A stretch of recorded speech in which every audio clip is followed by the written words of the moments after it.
শুভ সকাল বন্ধুরা, আমার আরও একটা নতুন ব্লগে তোমাদেরকে জানাই অনেক অনেক স্বাগত। তো তোমরা সবাই কেমন আছো? আশা করি সবাই খুব ভালো আছো। আর আমি খুব একটা ভালো নেই, কারণ কাল রাত থেকে শরীরটা এতটাই খারাপ হয়ে গেছে, সেটা না হয় পরে তোমাদের সাথে শেয়ার করছি। এখন ঘড়িতে বাজে সকাল 8:30। তো এখন থেকে তোমাদেরকে সাথে নিয়ে আমি আমার ব্লগটা শুরু করলাম।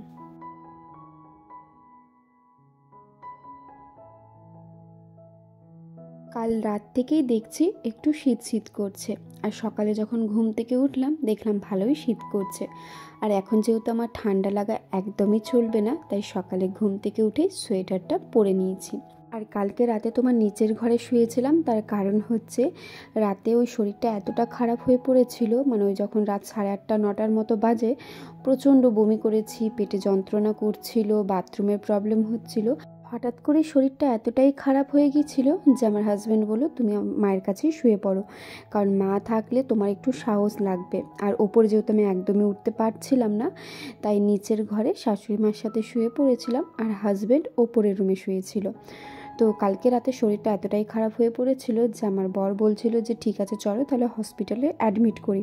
তবে আমি বললাম যে না, আজকে রাতটা একটু দেখে নিই, কালকে সকালে যদি ঘুম থেকে উঠে সেই একই শরীর খারাপ লাগে তাহলে তখন হসপিটালে অ্যাডমিট হওয়ার কথা ভাবা যাবে। তো যাই হোক, সকালে ঘুম থেকে উঠে দেখলাম যে না, শরীরটা অনেকটাই হালকা লাগছে বা ভালো লাগছিল। তো সেই কারণে আর সেসবের কোনো চিন্তা নেই। আর এখন ঘুম থেকে উঠে পড়েছি, আর ঘুম থেকে উঠে প্রথমে আগে বিছানাটা তুলে নিলাম।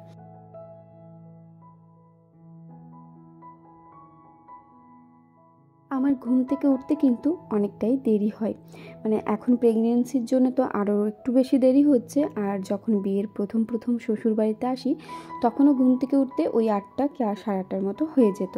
তবে এখন আরও একটু বেশি দেরি হচ্ছে, কারণ সকালে ঘুম থেকে উঠে আমার খুব একটা কাজ থাকে না, তাই আর কি ঘুম থেকে উঠতে দেরি হয়। আর আজকে সকালবেলাতে দেখছিলাম বেশ ভালোই শিশিরও পড়েছিল। তো যাই হোক, ওয়েদারটা এখন এইরকমই চলছে, ওই ঠান্ডা গরম। তো এখন আমি ব্রাশ করতে চলে এসেছি, আর এদিকে শাশুড়ি মা স্নান করা হয়ে গেছে। আর শাশুড়ি মা সকালে যেহেতু প্রত্যেক দিন নিত্য পুজো করে, তো সেই পুজোর জল নিতে চলে এসেছে, আর একদিকে আমি দাঁড়িয়ে দাঁড়িয়ে ব্রাশ করে নিচ্ছি।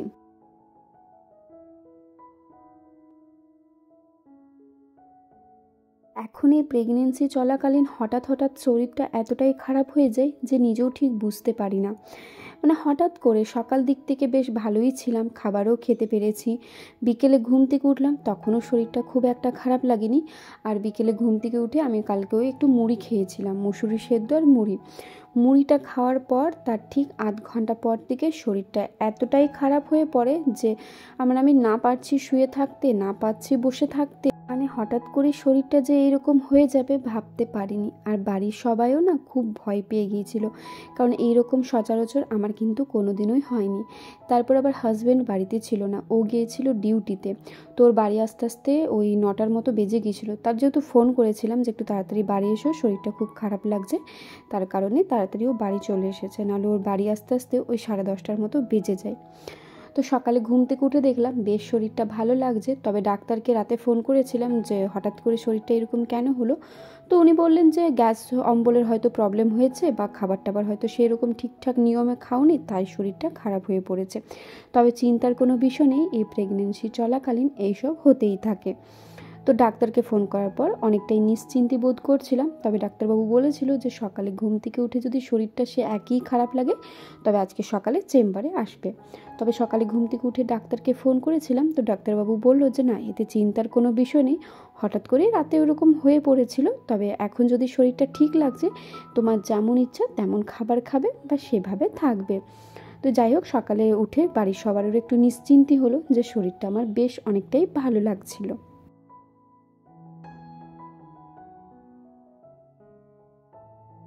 এখন আমার ব্রাশ করা হয়ে গেছে, আর ব্রাশ করার পর আমি হরলিক্স আর 2টো বিস্কিট খেয়ে নিয়েছিলাম, আর ওই ছোলা বাদাম যেগুলো আর কি ভেজানো খাই। খাওয়া দাওয়া হয়ে যাবার পরে ভাবলাম যে নিচের ঘরগুলো একটু পরিষ্কার করি। যদিও শাশুড়ি মা চেঁচাচ্ছিল যে না এসব করার একদমই দরকার নেই, শরীরটা খারাপ হয়ে গেছে। তবে আমি বললাম যে না মা, আমার শরীরটা অনেকটাই ভালো লাগছে, আর এইভাবে যদি আমি সারাদিন বসে থাকি তাহলে আমার আরও গ্যাস অম্বল বেড়ে যাবে। তার থেকে ভালো আমি খাবার খাওয়ার পর যদি একটু হাঁটাচলা করি, নিজের সুবিধা মতো যদি কাজগুলো করি, তাহলে আমার শরীরটাও বেশ ভালো থাকবে। তো যেমন ভাবনা তেমন কাজ, আমার যা যা কাজ করতে ইচ্ছে হয়েছে মোটামুটি সকালে কাজবাজ সেরে স্নান করে এখন সোজা চলে এসেছি ছাদে। আর তোমাদেরকে বলাই হয়নি, আজকে হচ্ছে শিবরাত্রির বার, কালকে শিবরাত্রি পুজো। তো তার কারণে মাথায় শ্যাম্পু দিয়েছিলাম, কারণ আমি তো শিবরাত্রি করি, মানে বিয়ের পর থেকে শিবরাত্রিটা ধরেছি, মানে আগের বছর থেকে। তো এই বছর তো সেভাবে উপোস থাকতে পারবো না, কারণ সকালে তো খালি পেটে আমার একদমই থাকা চলবে না। তবে এবারে ভেবেছি থার্ড উপোস দেব, আর আমি যেহেতু পুজো করতে সেভাবে পাবো না, তাই আর কি থার্ড উপোস দেব। তো তার কারণে মাথায় জল দিয়ে দিয়েছিলাম সকালে, আর এখন ছাদে এসে কাপড়টাও মেলে নিলাম। আর দেখছো তো বেশ সুন্দর কিন্তু আজকে রোদ উঠেছে, তবে রোদটা একদমই নেওয়া যাচ্ছিল না, মনে হচ্ছিল যেন গাটা পুড়ে যাবে। তবে মাথায় যেহেতু জল দিয়েছিলাম তাই ছাদের মধ্যে একটু বসে যাব, কারণ চুলটা না শুকালে আমার আবার ঠান্ডা লেগে যাবে। আর এই মুহূর্তে তো বলে একদমই ঠান্ডা লাগা চলবে না, কারণ এই সময় যদি মায়ের ঠান্ডা লাগে তাহলে বাচ্চারও ঠান্ডা লাগবে। তো যাই হোক, এদিকে চুলটা ভালো করে আমি ঝেড়ে নিয়েছি আর গামছাটাও মেলে নিলাম। চুলটা বেঁধে এখন সোজা চলে যাব ঠাকুর ঘরে। ঠাকুর ঘরে গিয়ে আগে হনুমান চালিসা আর শ্রীকৃষ্ণের 108 নাম জপ করে তারপরে ছাদে একটু বসে থাকবো।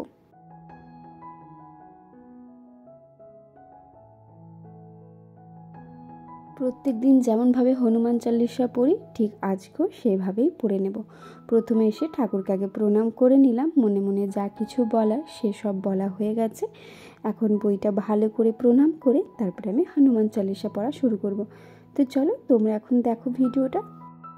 শ্রী হনুমান চালিসা। শ্রী গুরু চরণ পদ্ম সরি মনে মনে, কোটি কোটি প্রাণমিনু তাহার চরণে। শ্রীরামের চরণ পদ্ম করিয়া স্মরণ, জ্যোতির্বর্গ ফল চাহে লোভী অনুক্ষণ। বুদ্ধিহীন জনে অহে পবন কুমার, ঘুজাও মনের যত ক্লেশ বিকার। জয় হনুমান জ্ঞান গুণের সাগর, জয় হে কপিস প্রভু কৃপার সাগর। শ্রীরামের দূত অতলিত বল। কেন জানি না এখন কিন্তু আমার প্রত্যেক দিন এটা অভ্যাসে পরিণত হয়ে গেল, স্নান করে এসে ঠাকুরঘরে হনুমান চালিসা পড়া। প্রথম 2-3 দিন ভুল হয়ে গেছে, মানে একদমই মনে করতে পারিনি, স্নান করে এসে খাবার খেয়ে নিয়েছিলাম, মনে করতে পারিনি। তবে এখন এটা যেহেতু অভ্যাসে পরিণত হয়ে গেছে, স্নান করে এসে যেদিন ফ্রেশ হবার সেদিন ফ্রেশ হয়ে একবারই ঠাকুর ঘরে চলে আসি, আর যেদিন ফ্রেশ হতে পারি না সেদিন একেবারে হনুমান চালিসা পড়ে নিচে গিয়ে ফ্রেশ হয়ে নিই। আর তোমাদেরকে তো বললামই আজকে হচ্ছে শিবরাত্রির বার, আর শিবরাত্রির বারে বা যে কোনো বারে বলে নাকি আলতা পরা শুভ। তো আমার শাশুড়িমা বললো তুই ছাদে যখন যাচ্ছিস একটু যখন বসে থাকবি তাহলে আলতাটাও নিয়ে চলে যা, তাহলে আলতাটাও তোর পরা হয়ে যাবে।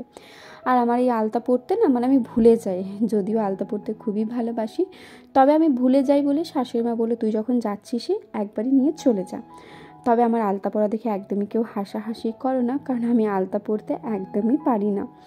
ওই যেমন আর কি সুবিধা হয় বা নিজে যতটুকু পারি সেটাই করে নিই। তো এখন ছাদে বসে বসেই রোদ নিতে নিতে আর চুলটা শুকাতে শুকাতে আমি আলতাটাও পরে নেব।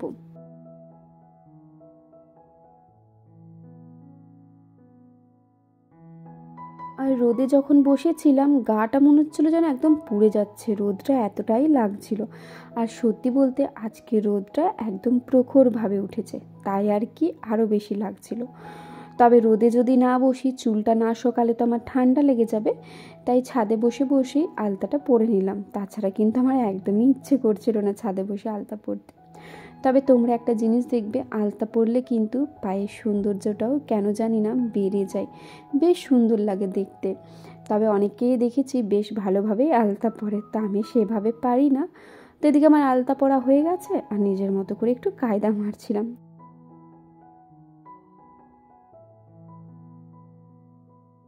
আলতা পরার পর বলে নাকি পাটা ধুয়ে নিতে হয়, কারণ এই যে আলতাটা উঠে সেটা গোটা বাড়িতে লেগে যায়, আর একবার যদি পাটা ধুয়ে নাও তাহলে আর আলতার রঙটা কোথাও লাগে না। তো শাশুড়িমা এটা আমাকে প্রথমে একবার বলে দিয়েছিল, তো তখন থেকেই মনে করে যখনই আলতা পরি পাটা একবার শুধু ধুয়ে নিই, সাবান দিই না, প্লেন জলে ধুয়ে নিই। আর তোমরা দেখলে বুঝতে পারবে আলতার জলটা কিন্তু উঠছিল।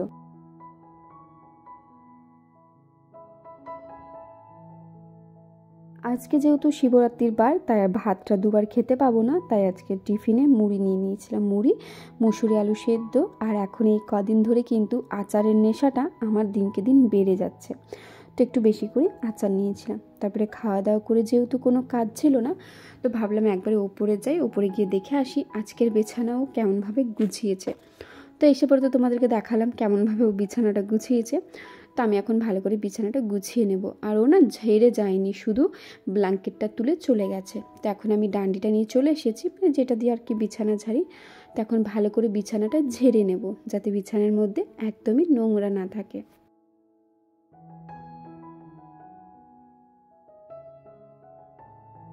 আমার মনে হয় প্রত্যেকটা বাড়ির ছেলেকেই কিন্তু কাজ শেখানো উচিত, তাহলে কি হয়, বাড়ির মেয়েদেরও কিন্তু অনেকটাই সুবিধা হয়, এটা আমি নিজে পার্সোনালি মনে করি। যাই হোক, এখন জানালাগুলো লাগিয়ে নেব, যেহেতু প্রায় 11:30-12টার কাছাকাছি বেজে গেছে, তাই ভাবলাম জানালাগুলো একবারই লাগিয়ে দিই।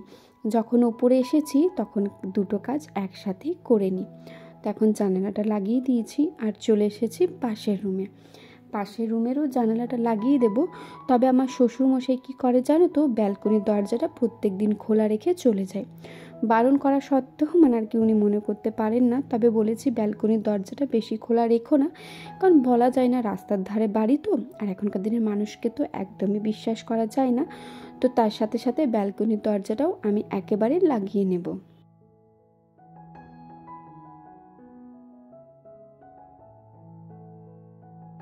এই কাজগুলো আমার মনে হয় না যে খুব একটা ভারী কাজ, তাই আর কি এখন আমি এই কাজগুলোই করে থাকি। বাড়িতে যত হালকা ফুলকা কাজ থাকে সেগুলো সব আমিই করে নিই, কারণ এগুলো করতে তো আমার খুব একটা শরীরে অসুবিধা হয় না। কালকের নাইটিটা মেলাই ছিল, তো ভাবলাম একবারে নাইটিটাও তুলে নিয়ে নিই, কারণ নাইটিটা দেখো কালকে রেখেছি, আমি তুলতেই ভুলে গিয়েছিলাম। দেখো নাইটিটা ভালো করে পাট করে গুছিয়ে নিচ্ছি।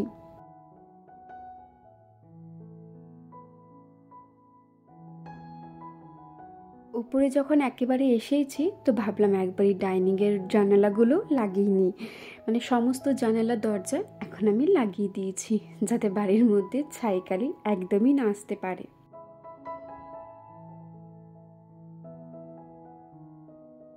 তো বন্ধুরা, আমি তো ইউটিউবে একদমই নতুন, তো আমার ভিডিওগুলো তোমাদের কেমন লাগছে অবশ্যই কিন্তু জানিও। তো আজকের ভিডিওটা এত দূরেই রাখলাম। আজকের ভিডিওর মধ্যে কোথাও যদি একটু হলেও ভালো লেগে থাকে, like, comment, share and subscribe করে আমার পাশে থেকো। আজকের মতো টাটা।